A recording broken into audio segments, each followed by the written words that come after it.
Graça no Senhor Jesus Cristo. Quero compartilhar um texto muito importante para cada um de nós. É um texto que se encontra em Oséias 2, versículo 15, que diz assim: Ali devolverei a ela as suas vinhas, e farei do vale de Acor uma porta de esperança. Ali ela me responderá, como nos dias de sua infância, como no dia em que saiu do Egito. Esse texto se refere à nação de Israel. A nação de Israel que havia saído do Egito, e havia saído do Egito, mesmo que teve alguns problemas no deserto, mas saiu do Egito amparada, cuidada, amada por Deus, para ser levada para uma terra prometida. Agora, no tempo de Oséias, essa nação havia se desviado de Deus. Essa nação estava distante de Deus. E uma coisa muito interessante, Deus usa de figuras muito fortes para que o povo de Israel pudesse perceber o seu pecado. Às vezes, quando nós erramos, poucas palavras, ou palavras suaves, às vezes não parece que tocam no nosso coração. E aí Deus usa figuras mais fortes para provocar arrependimento. E nesse caso aqui, Deus pediu a Oséias que se casasse com uma prostituta e tivesse filhos através dessa mulher. E assim aconteceu. Ele casou-se com uma prostituta, teve 3 filhos com ela. E o texto, quando fala sobre isso, ele está querendo falar a respeito da relação de Deus com o seu povo, ou do seu povo com Deus.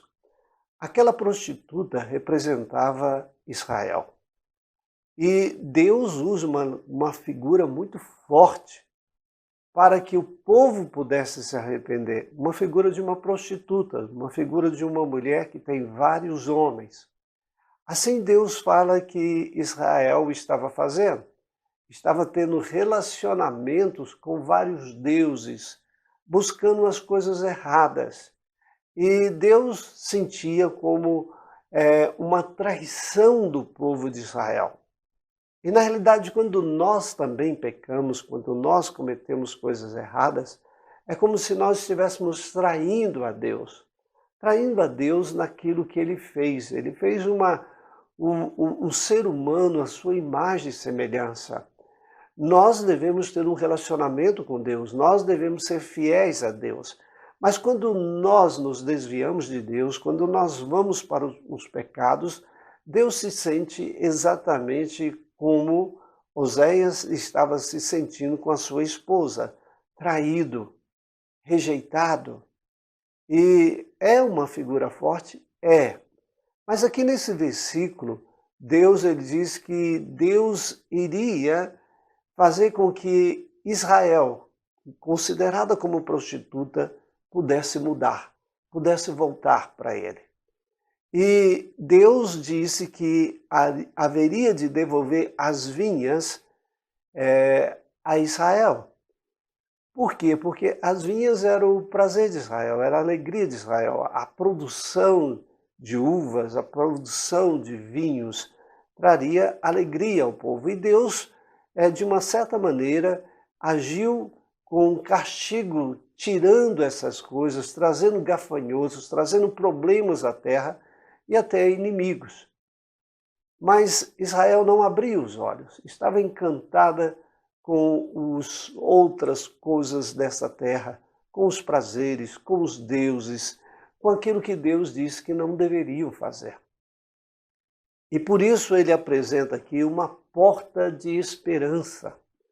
Esperança para sair do castigo de Deus, esperança para viver uma nova vida, esperança para ser tratada como esposa e não como prostituta. O sentido é esse. E nós, queridos, nós devemos tomar cuidado com a nossa vida, para não nos colocarmos na semelhança da nação de Israel, vivendo de uma maneira errada, vivendo de uma maneira grotesca, de uma maneira sem Deus. E assim nós acumulamos da parte de Deus ira. E assim Deus descerá a sua mão sobre nós e nos castigará. A Bíblia diz que Deus castiga quem Ele ama. Se Ele te ama, Ele vai te castigar. Porque Deus deseja exatamente, como diz em Hebreus, sermos participantes da santidade de Deus. E Deus fará de tudo para que nós possamos entender o nosso pecado. Às vezes, trazendo coisas muito fortes na nossa vida para que a gente possa cair em si. Porque existe uma coisa, vamos dizer assim, também muito forte do pecado. O pecado, ele ludibria, o pecado nos cega, o pecado nos faz tornar escravo dele. Ou seja, nós somos dominados pelo pecado. Mas a partir do momento que a gente conhece a porta da esperança, e a porta da esperança aqui é exatamente Jesus Cristo. Ele é a porta que nos abre os céus, ele é a porta que traz o sangue dele que nos purifica de todos esses pecados.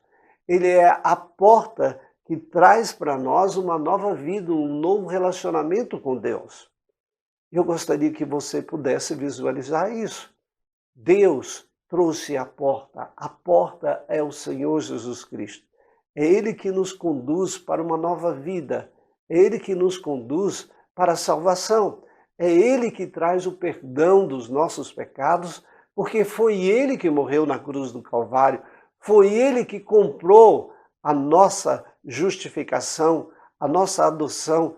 Ele tem esse poder de nos justificar, de nos perdoar dos nossos pecados. Portanto, eu quero dizer algo para cada um de vocês. Adentre pela porta da esperança. Ele é a única porta que existe de esperança, de salvação para nós. As outras portas nessa vida, infelizmente, pode levá-lo a um precipício. Aí não é porta de esperança, é porta de destruição. É caminhos errados que nós adentramos, mas Deus quer que agora você encontre a porta genuína, a porta que te conduz para uma vida de esperança e de graça.